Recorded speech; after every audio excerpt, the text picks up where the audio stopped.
Millionaire twins had not SE for 5 years until the new Black Maid did the impossible. The Hale mansion stood like a monument to wealth, but inside its silence was heavier than gold. Richard Hale, a man who could bend markets and sign contracts worth millions with the stroke of a pen, carried a grief money could never erase. His twin boys, Oliver and Henry, had been born blind. For 5 long years, their world had been nothing but darkness. Once, when they were toddlers, they had laughed freely at the sound of his voice, or clapped their little hands when music filled the halls. But as time passed and the world pressed its cruelty upon them, the boys grew quiet, distant, and heavy with sadness. Doctors had given Richard no hope, no surgery, no treatment, no magic cure. Every night he sat in his office with a glass of whiskey, the laughter of other people's children echoing in his memory. His own sons had stopped laughing years ago. They didn't play. They didn't smile. They only asked questions he could not answer. "Daddy, what does light look like? What is the color of the sky?" Questions that cut deeper than any blade. When Amara Johnson first walked into the mansion, she never expected to find herself in the middle of such despair. She had been hired as a maid, dressed plainly in her blue apron and gloves, just another employee in a house full of silence. Yet from the first moment she met Oliver and Henry, something inside her stirred. She saw not just 2 blind boys, but 2 children trapped behind walls they never built. She remembered her younger brother back home, how he had been born deaf, and how the world had treated him as though his silence made him less. She had promised herself long ago she would never let another child feel unwanted if she could help it. But Richard didn't believe in hope anymore. To him, Amara was only there to dust the furniture, mop the marble floors, and stay out of the way. "Don't get too involved," he told her sternly one morning. They don't respond to people. It's best not to try too hard." His voice cracked slightly, betraying the weight of 5 years of failure. Yet Amara couldn't look at the boy's pale, searching eyes and just turn away. She noticed the way Oliver tilted his head toward the faintest sound, desperate for stimulation, and how Henry's small hands ran endlessly over the textures of the rug as though trying to create pictures in the dark. One afternoon, while Richard was away in meetings, Amara knelt beside the twins in the living room. "Would you like to hear something funny?" she asked softly. They didn't answer. Their faces were blank, resigned. It broke her heart. She pulled off one of her gloves and, with a gentle touch, tapped Henry's palm in a rhythmic beat, humming a silly melody under her breath. Then she exaggerated the sound of her own footsteps across the hardwood, turning it into a playful game. At first, nothing. Silence hung heavy.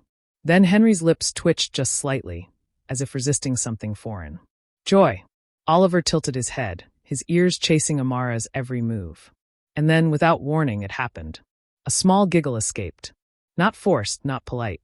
A real giggle, raw and pure. Amara froze, her heart thundering. She leaned closer, and this time she tapped Oliver's hand, mimicking the sound of a horse galloping with her tongue. Clip-clop, clip-clop. Henry burst out laughing, an honest, bubbling laugh that shook his tiny frame. Oliver joined in, his head thrown back though his eyes could not see. For the first time in 5 years, the mansion filled with the sound of children's laughter. Amara's eyes burned with tears. But she didn't stop. She kept going, exaggerating sounds, making silly noises, tapping rhythms into their hands until both boys were laughing uncontrollably. Their pale cheeks flushed pink, their hands searching for her, wanting more. That was the moment Richard walked in. He had returned early, his mind clouded with another failed attempt at distracting himself from his private grief. The last thing he expected to hear was laughter. Their laughter. He rushed into the room, and the sight stopped him cold. His twins sat on the rug, shoulders shaking with unrestrained joy, and beside them, Nilamara, her dark face glowing with relief, her gloves still on, her smile wider than the sun. Richard's hands flew to his head, his mouth open, stunned, his chest tightened painfully, as if the sound of their laughter had cracked him open. He hadn't heard it in so long that it felt like a dream, like something too fragile to touch. Richard Hale stood frozen in the doorway, feeling like a costume that didn't belong in this room. He had spent years building walls of control and detachment. But now, watching his blind sons laugh until their cheeks ached, those walls crumbled brick by brick. His hands trembled as he lowered them from his head, struggling to find words. "Oliver, Henry." His voice cracked, breaking the moment's rhythm. The boys turned toward him, their cloudy eyes searching the air for his presence. They still couldn't see him, but they felt him. Henry stretched his little hand out, fingers grasping the empty space. "Daddy, did you hear?"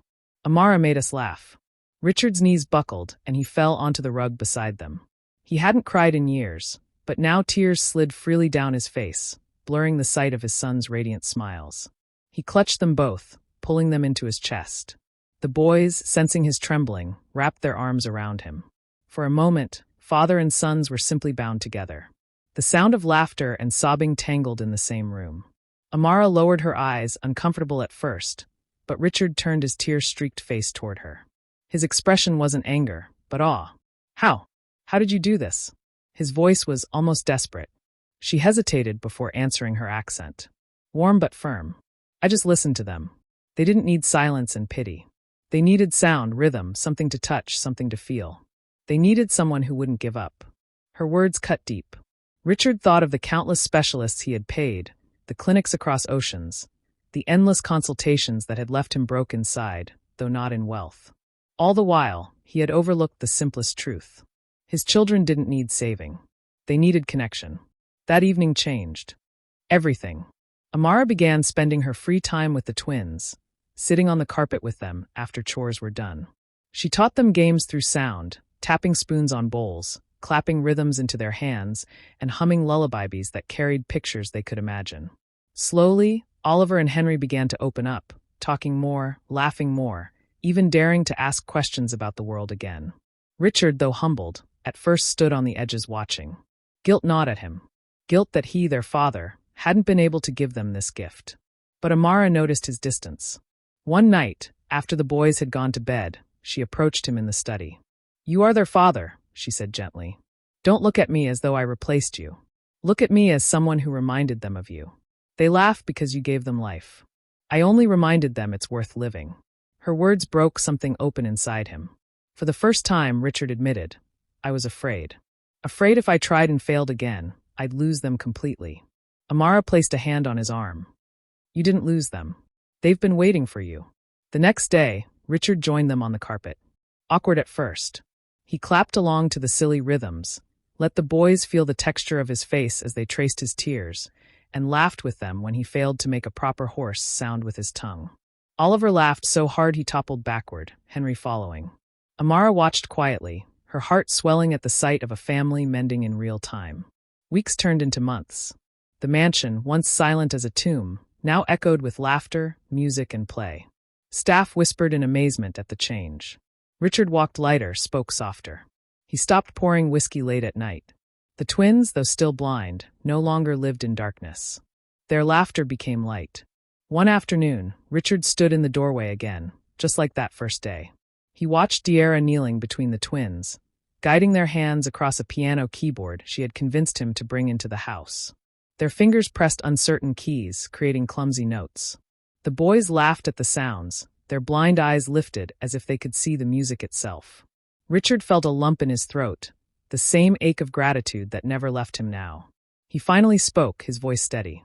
"Amara, I hired you as a maid, but you give me back my sons. You've done the impossible." She smiled softly, shaking her head. "I didn't give them back, Mr. Hale. They were always here. All they needed was for someone to see them, even if they couldn't see back." He stepped closer, his voice breaking. "Then promise me you'll never leave this house. My boys, I need you here." Amara's eyes glistened, but she only nodded. And in that moment, Richard knew the truth. Wealth could buy almost anything, but not what Amara had given them. She had restored laughter to a house that had forgotten its sound. She had turned tragedy into hope. If you enjoyed this story, don't forget to give it a thumbs up and hit that subscribe button for more emotional, dramatic, and unexpected tales. And let us know in the comments, where in the world are you watching from? We love hearing from all of you. Until next time, stay kind, stay curious, and keep watching.